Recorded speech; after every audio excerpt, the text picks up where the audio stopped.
Cosa si intende per junk food? Hai mai sentito parlare del bliss point di un alimento? Ciao, sono Alberto Zippo, cultore del benessere, ed oggi parlerò dei famosi cibi spazzatura.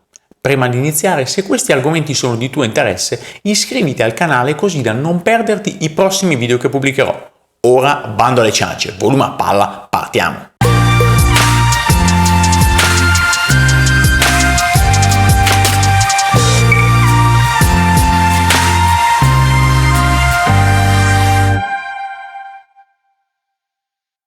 Esistono più di 5.000 specie di mammiferi sul pianeta Terra, ma solo una di loro è masochista, l'essere umano. Affermo questo perché siamo l'unica specie che consapevolmente e volutamente si avvelena, introducendo tossine e sostanze chimiche neurolesive.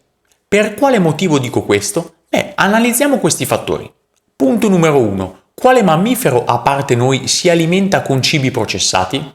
Punto numero 2. Quale mammifero, a parte noi, assume farmaci? Punto numero 3. Quale mammifero, a parte noi, pratica dell'agricoltura meccanizzata chimica? Punto numero 4. Quale mammifero, a parte noi, vive in deliranti contesti artificiali di TV o internet?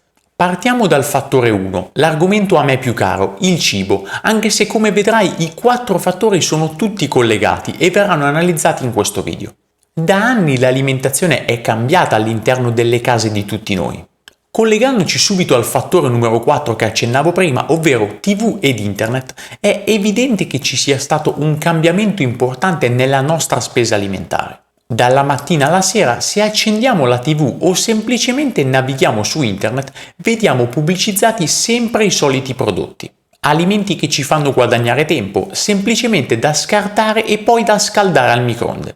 Negli anni ci siamo abituati a mangiare bastoncini di pesce, merendine con sorpresa, succhi di frutta, bevande gasate, zuppe pronte, brodo in Tetra Pak, crocchette di pollo, insalate in busta, pane prodotto e precotto in altri paesi e riscaldato poi nel supermercato sotto casa e perfino delle pesche sciroppate provenienti dal Sud America, imballate in Asia e vendute in Europa.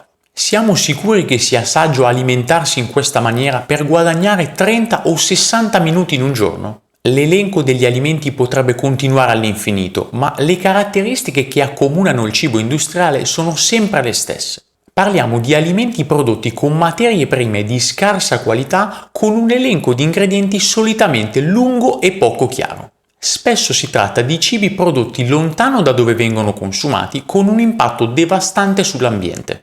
Negli ultimi anni poi sono aumentati a dismisura i food delivery con sempre più app e servizi.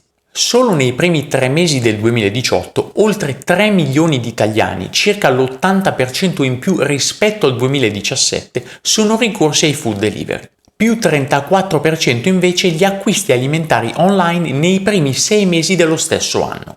Tutto questo ovviamente dal 2020 è aumentato esponenzialmente, costretti a stare a casa con chiusure di ristoranti e altre restrizioni.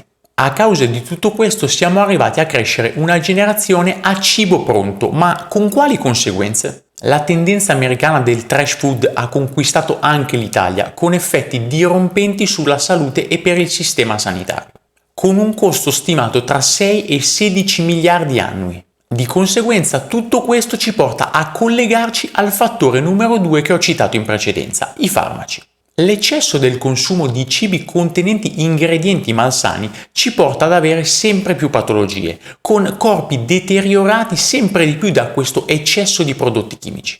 Ciò è una diretta causa appunto dell'inizio dell'abuso di farmaci. A causa del cibo spazzatura, l'obesità nei giovanissimi è diventata un serio problema. Non cito poi altre problematiche ancora più serie. Secondo dati Istat del 2017, nel bel paese l'8% dei bambini salta la prima colazione e il 33% lo fa in modo inadeguato, cioè sbilanciata in termini di carboidrati e proteine. A tavola il 20% dei genitori dichiara che i propri figli non consumino quotidianamente frutta e verdura, mentre durante la giornata il 36% beve quotidianamente bibite zuccherate o gasate.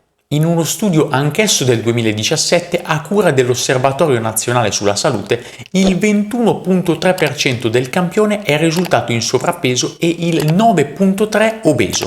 Addirittura un bambino su 3 ha un peso superiore alle soglie raccomandate per l'età di appartenenza. Il problema ovviamente non è solamente di tipo estetico. L'obesità comporta un maggior rischio di sviluppare malattie cardiovascolari, diabete di tipo 2, tumori, calcoli biliari, artrosi, complicanze respiratorie, ictus, nonché problemi di fertilità e molto altro.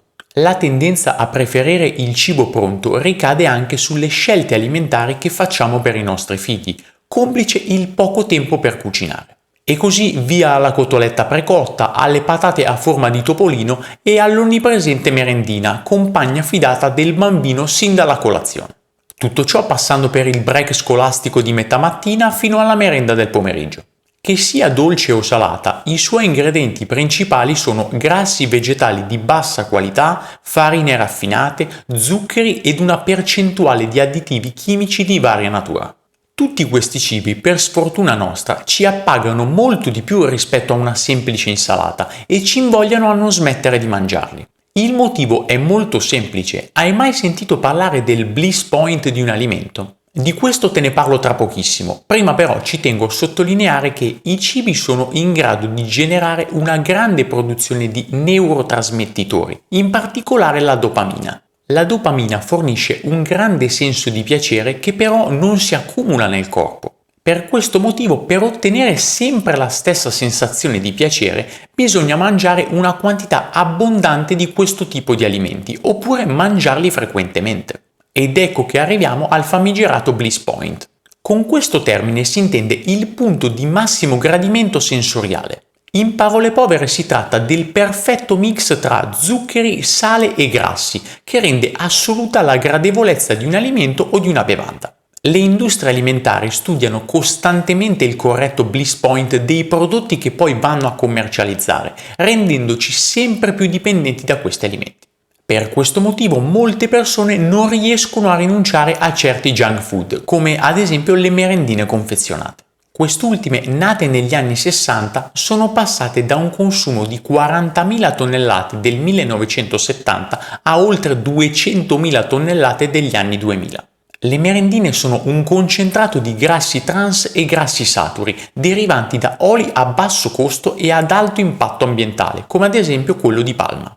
Essi sono spesso estratti con solventi chimici con percentuali che arrivano addirittura al 36% del totale sul peso. Per aumentare la conservazione, fondamentale per un aumento della produttività delle industrie, gli oli vegetali vengono in genere idrogenati o parzialmente idrogenati, aumentando il rischio di malattie cardiovascolari. Poi abbiamo i coloranti, gli emulsionanti, addensanti, sale aggiunto e zucchero aggiunto. L'apporto di carboidrati viene in genere fornito da farine bianche lavorate a caldo, con molto glutine e poche fibre e nutrienti. È proprio a causa di tutti questi ingredienti che mangiare una merendina comporta un immediato picco glicemico, che determina una tendenza all'ingrassamento e ad un aumento dell'appetito. Se torniamo al punto numero 3, ovvero l'agricoltura meccanizzata chimica, penso sia evidente quanto l'assunzione di questi alimenti abbia influenzato il nostro organismo. La perdita di micronutrienti dei cibi che consumiamo negli ultimi 70 anni è più che evidente, tanto da portarci a dover assumere integratori per compensare le varie carenze. A questo punto ti chiedo, cambiare abitudini alimentari è possibile? Qual è la differenza temporale tra dare ai propri figli una mela anziché una merendina? Personalmente consiglierei di partire da lì, dai piccoli gesti, analizzando al meglio le etichette alimentari. Di questo argomento ne ho parlato nello specifico in questo contenuto che ti consiglio vivamente di guardare. Spero di esserti stato d'aiuto anche oggi e ci vediamo al prossimo video.